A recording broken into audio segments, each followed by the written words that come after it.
जय श्री कृष्ण। सोमवती अमावस्या। सोमवार को आने वाली अमावस्या को सोमवती अमावस्या कहते हैं। सोमवती अमावस्या की कहानी इस प्रकार है। एक साहूकार था, उसके 7 बेटे और एक बेटी थी।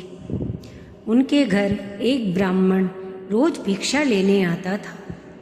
जब बहुएं भिक्षा देती तो ब्राह्मण कहता, अखंड सौभाग्यवती भव।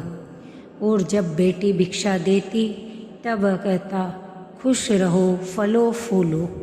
एक दिन बेटी ने माँ से कहा कि माँ, ये ब्राह्मण भाभी को अखंड सौभाग्यवती का आशीर्वाद देता है और मुझसे कहते हैं सदा खुश रहो। माँ ने ब्राह्मण से पूछा कि वो ऐसा क्यों कहते हैं। तो ब्राह्मण बोले कि इसके भाग्य में सुहाग नहीं है, इसलिए मैं इसे सदा खुश रहने का आशीर्वाद देता हूँ। तब माँ ने कहा कि इसका कोई उपाय तो होगा। ब्राह्मण बोले कि 7 समुद्र पार एक सोना धोबन रहती है। वो सोमवती अमावस्या का व्रत करती है। यदि वह इसको अपनी सोमवती अमावस्या का फल दे तो इसका सुहाग बच सकता है। साहूकार की पत्नी ने सब बेटों से कहा। सब ने बहाना बना दिया, पर छोटा बेटा तैयार हो गया। वह अपनी बहन को लेकर चल दिया। रास्ते में एक बरगद का पेड़ मिला, वह उसके नीचे आराम करने लगे। तभी उन्होंने देखा कि एक सांप पेड़ पर बने एक घोंसले में हंस के बच्चों को खाने जा रहा है। उसने साहूकार के बेटे ने कटार से सांप को मार दिया। जब हंस आए वो बच्चों को सुरक्षित देखकर बहुत खुश हुए कि आज हमारे बच्चे जीवित मिले, अन्यथा सांप खा जाता था। वह बोले कि जिसने हमारे बच्चे को बचाया है वह सामने आए। साहूकार के बेटे ने सांप को दिखाया और कहा कि मैंने इस सांप को मारकर तुम्हारे बच्चों की रक्षा की है। हंस बोले कि हम तुम्हारे कोई काम आए तो बताओ। साहूकार का बेटा बोला कि हमें 7 समुंदर पार सोना धोबन के यहाँ जाना है। तब हंस बोले कि तुम हमारी पीठ पर बैठ जाओ। और हंस उनको अपनी पीठ पर बैठाकर सोना धोबन के गांव पहुंचा देते हैं और कहते हैं कि जब लौटने का समय हो तब हमको याद करना, हम आ जाएंगे। इधर सोना धोबन की बहुएं काम को लेकर बहुत लड़ाई करती थी। अब साहूकार की बेटी रोज सवेरे तड़के आकर सारा काम कर जाती। जब बहुएं सोकर उठती तो सभी काम हुआ मिलता। वह प्रेम से रहने लगी। तो एक दिन सोना धोबन ने पूछा कि आजकल तुम में लड़ाई नहीं होती।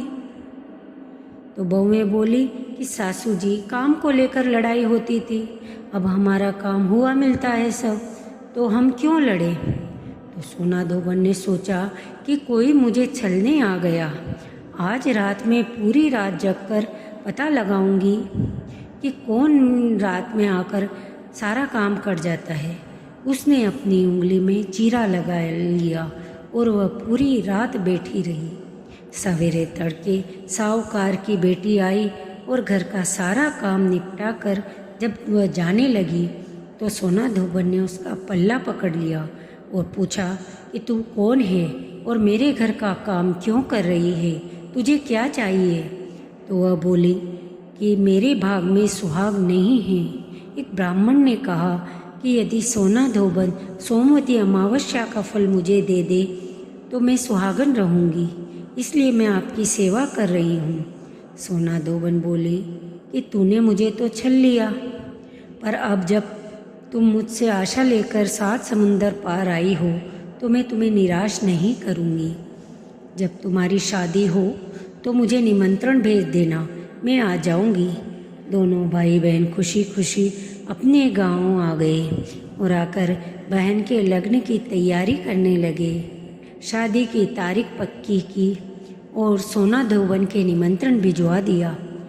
अब जैसे ही फेरे पूरे हुए तो दूल्हे की गर्दन लटक गई। सब तरफ अफरा तफरी मच गई।